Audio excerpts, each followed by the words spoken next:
नमस्कार।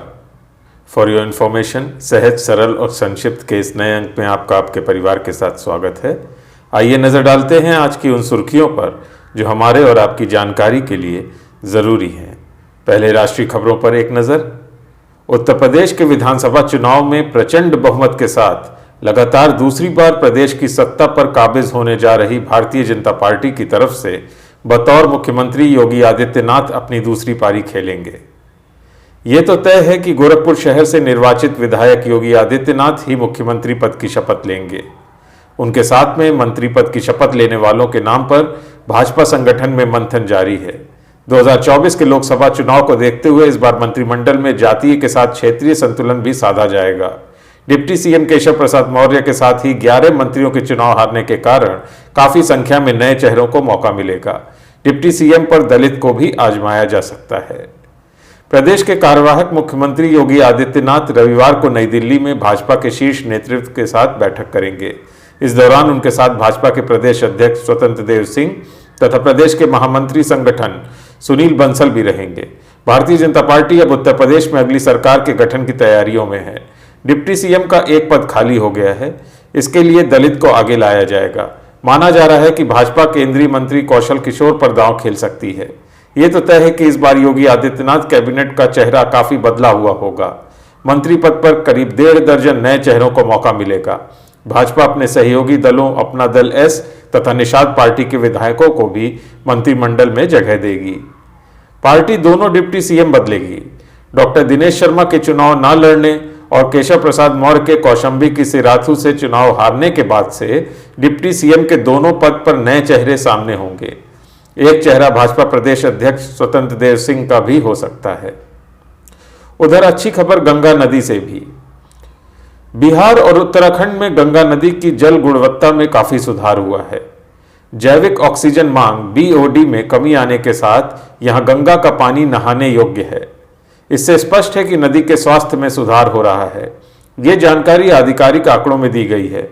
बीओडी पानी की गुणवत्ता तय करने का एक अहम मानक है। इसका अभिप्राय जैविक जंतुओं द्वारा ऑक्सीजन के उपभोग से है। निम्न मूल होने का अभिप्राय पानी की बेहतर गुणवत्ता से है।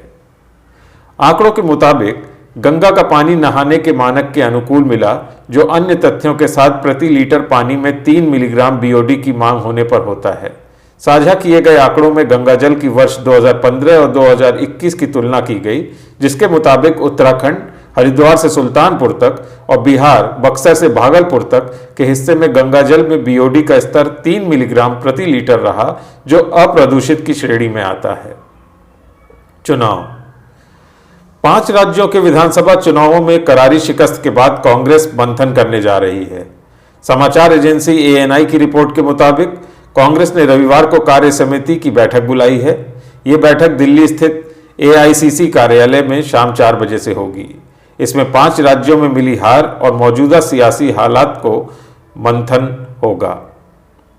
कांग्रेस कार्य समिति की बैठक से पहले कांग्रेस संसदीय दल की अध्यक्ष सोनिया गांधी ने रविवार को सुबह 10:30 बजे पार्टी के संसदीय रणनीति समूह की बैठक 10 जनपद पर भी बुलाई है। दरअसल 5 राज्यों में मिली असफलता के बाद कांग्रेस के भीतर संगठन में व्यापक बदलाव और सुधार के लिए नेतृत्व पर दबाव बढ़ने लगा है। समूह 23 यानी असंतुष्ट नेता पार्टी की मौजूदा हालात को बेहद चिंताजनक मान रहे हैं।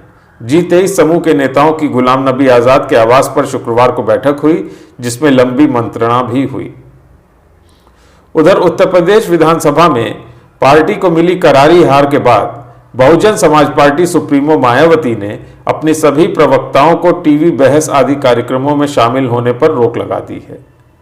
बसपा प्रमुख ने शनिवार को एक ट्वीट में आरोप लगाया कि उत्तर प्रदेश विधानसभा चुनाव के दौरान मीडिया द्वारा जातिवादी, द्वेषपूर्ण व घृणित रवैया अपनाकर अंबेडकरवादी बसपा आंदोलन को नुकसान पहुंचाने का काम किया गया। उन्होंने कहा कि इस हालत में पार्टी प्रवक्ताओं को भी नई जिम्मेदारी दी जाएगी। फॉर योर इन्फॉर्मेशन, 403 विधानसभा सीटों पर हुए चुनाव में बसपा को केवल एक उम्मीदवार विजयी हुआ है। उधर आम आदमी पार्टी नेता और पंजाब के नवनियुक्त मुख्यमंत्री भगवंत मान ने शनिवार को राज्यपाल बनवारी लाल पुरोहित से मुलाकात कर राज्य में सरकार बनाने का दावा पेश किया। मान को मोहाली में शुक्रवार को ही पार्टी बैठक में विधायक दल का नेता चुना गया है। मान ने बताया कि शपथ ग्रहण समारोह 16 मार्च को नवांशहर जिले में स्वतंत्रता सेनानी भगत सिंह के पैतृक गांव खटकड़ कलां में होगा। उधर गोवा के मुख्यमंत्री प्रमोद सावंत ने शनिवार को राज्य में नई सरकार के गठन का मार्ग प्रशस्त करने के लिए पद से इस्तीफा दे दिया। सावंत की पार्टी भारतीय जनता पार्टी 2 दिन पहले आए चुनाव परिणाम में 40 सदस्यीय विधानसभा में 20 सीटें जीतकर राज्य में अकेली सबसे बड़ी ताकत बनकर उभरी है। सावंत ने राज्यपाल PS श्रीधर पिल्लई से मुलाकात की और अपना इस्तीफा सौंपा। बाद में सावंत ने पत्रकारों से कहा कि उन्हें नई सरकार बनने तक कार्यवाहक मुख्यमंत्री के रूप में बने रहने के लिए कहा गया है। अंतर्राष्ट्रीय खबरों पर एक नजर डालते हैं। यूक्रेन में युद्ध पर फ्रांस के राष्ट्रपति इमैनुअल मैक्रों और जर्मन चांसलर ओलाफ स्कोल्स ने रूसी राष्ट्रपति व्लादिमीर पुतिन के साथ बातचीत शुरू की है। फ्रांसीसी राष्ट्रपति ने शनिवार को कहा, मैक्रों ने शुक्रवार को यूरोपीय संघ के शिखर सम्मेलन में कहा था कि वे और स्कोल्स गुरुवार को पिछले 3 तरफा आदान प्रदान के बाद आने वाले घंटों में पुतिन के साथ एक नई बातचीत करेंगे। इससे पहले फ्रांस के राष्ट्रपति इमैनुअल मैक्रों और रूसी राष्ट्रपति व्लादिमीर पुतिन 3 बार बातचीत कर भी चुके हैं। अर्थ जगत से कर्मचारी भविष्य निधि संगठन EPFO ने वित्त वर्ष 2021-22 के लिए भविष्य निधि EPF जमा पर ब्याज दर घटाकर 8.1% करके शनिवार को फैसला करना है। ये बीते 4 दशक से भी अधिक समय में सबसे कम ब्याज दर है। 2020-21 में यह दर 8.5% थी। इससे पहले EPF पर ब्याज दर सबसे कम 8% 1977-78 में थी। फॉर योर इंफॉर्मेशन, EPFO के देश में करीब 5 करोड़ सदस्य हैं।